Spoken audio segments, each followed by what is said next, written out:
Hi అండి, అందరికీ నమస్తే. నేను మీ Sujatha. Welcome back to Sujatha pressure cooker. ఈరోజు వీడియోలో ఇన్స్టెంట్ ఎంటీఆర్ గులాబ్ జామ్ మిక్స్ని ఎలా ప్రిపేర్ చేసుకోవాలో చూసేద్దామండి. కొంతమందికి గులాబ్ జామ్ చేసేటప్పుడు అది విరిగిపోతూ ఉంటాయి, మరి కొంతమందికి షేప్ అనేది కరెక్ట్గా రాదనమాట. సో అలా కాకుండా నేను చెప్పిన ట్రిక్స్ అండ్ టిప్స్ తోటి చేసినట్లయితే మనకి బేకరీ స్టైల్లో దొరికే విధంగా గులాబ్ జాములు చాలా గుండ్రంగా వస్తాయండి. సో మరి లేట్ చేయకుండా ఎమ్మి గులాబ్ జాములు ఎలా ప్రిపేర్ చేసుకోవాలో ఇప్పుడు చూసేద్దామండి. ఫస్ట్ దానికోసం నేను ఒక మిక్సింగ్ బౌల్ తీసుకున్నాను. దానిలోకి ఒక ఇన్స్టెంట్ ఎంటీఆర్ గులాబ్ జామ్ ప్యాకెట్ని అయితే వేసుకుంటున్నాను. మీరు కావాలంటే హాఫ్ ప్యాకెట్ అయినా చేసుకోవచ్చు, లేదంటే ఫుల్ ప్యాకెట్ అయినా చేసుకోవచ్చు.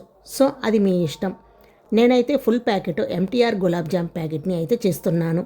మీరు ఫస్ట్ టైం అయితే గులాబ్ జాములు చేసినట్లయితే మీరు పిండిని కప్తో కొలిసి వేసుకోండి. అప్పుడు షుగర్ సిరప్ కానీ వాటర్ కానీ ఎంత కలపాలన్నది మీకు ఒక ఐడియా వస్తుందన్నమాట. సో అందుకోసం కప్తో కొలిసి వేసుకోండి.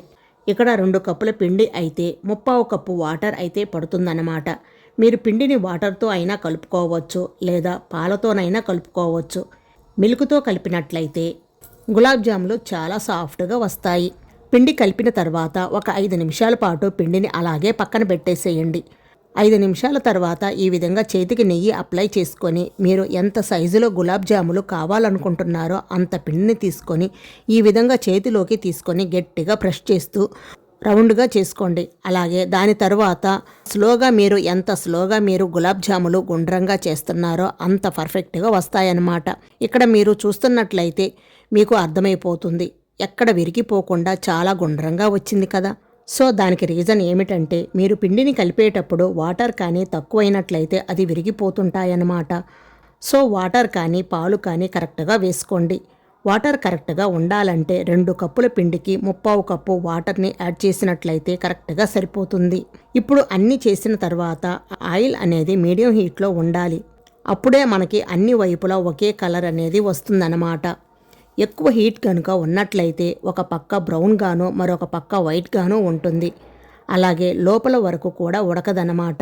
సో ఆయిల్ మీడియం హీట్లో ఉండే విధంగా చూసుకోండి.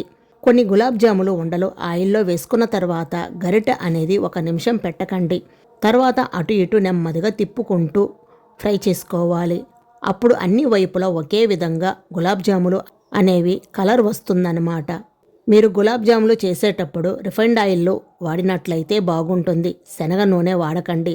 శనగ నూనెలో గులాబ్ జాములు ప్రిపేర్ చేసినట్లయితే అప్పుడు విరిగిపోతాయన్నమాట. సో అందుకోసం ఫ్రీడమ్ సన్ఫ్లవర్ ఆయిల్ అయితే బాగుంటుందన్నమాట. ఇక్కడ చూసినట్లయితే గులాబ్ జాములు విరిగిపోకుండా అన్ని చక్కగా గుండ్రంగా వచ్చాయో మీకే అర్థమైపోతుంది. ఇప్పుడు నేను చూపిస్తున్నాను చూడండి, ఒక పక్క కూడా విరిగిపోలేదు, చాలా చక్కగా అయితే వచ్చాయి.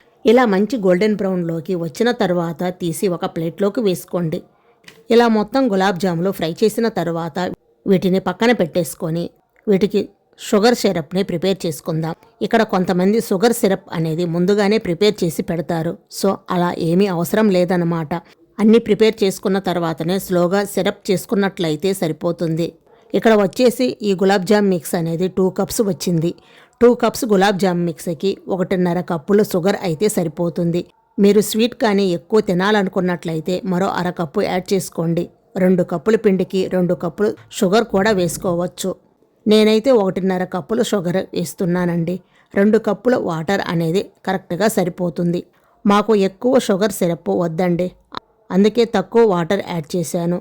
మీకు షుగర్ సిరప్ ఎక్కువ కావాలనుకుంటే 2 కప్పుల షుగర్కి 2.5 కప్పుల వాటర్ యాడ్ చేసుకోండి, సరిపోతుంది. ఈ షుగర్ సిరప్ అనేది తీగ పాకం అవసరం లేదు, ముదురు పాకం కూడా అవసరం లేదన్నమాట. కానీ వాటర్ని ఎక్కువ పోయకండి. వాటర్ గనుక ఎక్కువగా పోసినట్లయితే మనకి గులాబ్ జాములు పర్ఫెక్ట్గా రావన్నమాట. సో అందుకని 2 కప్పుల షుగర్కి 2 కప్పుల వాటర్ కరెక్ట్గా సరిపోతుంది. తర్వాత ఇందులో 2 యాలకులను దంచి వేసుకోండి ఫ్లేవర్ కోసం. సో ఇలా షుగర్ సిరప్ అయితే సరిపోతుంది. అలాగే షుగర్ సిరప్ వేడిగా ఉన్నప్పుడే మనం ముందుగా రెడీ చేసి పెట్టుకున్న గులాబ్ జాములను ఈ షుగర్ సిరప్లో వేసేసేయండి.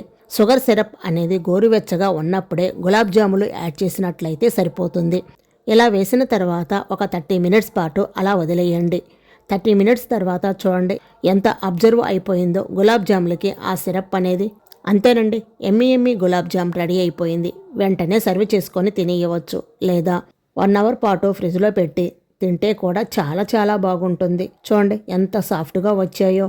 అలా నోట్లో వేసుకొని అలా కరిగిపోతుంటాయి. తప్పకుండా మీరు కూడా ఇంట్లో ట్రై చేసి మీకు టేస్ట్ ఎలా అనిపించిందో నాకు కామెంట్ రూపంలో తప్పకుండా తెలియచేయండి.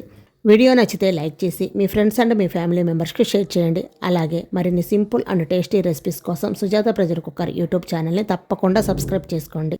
మరొక లేటెస్ట్ వీడియోతో మళ్ళీ కలుద్దాం. Thank you for watching.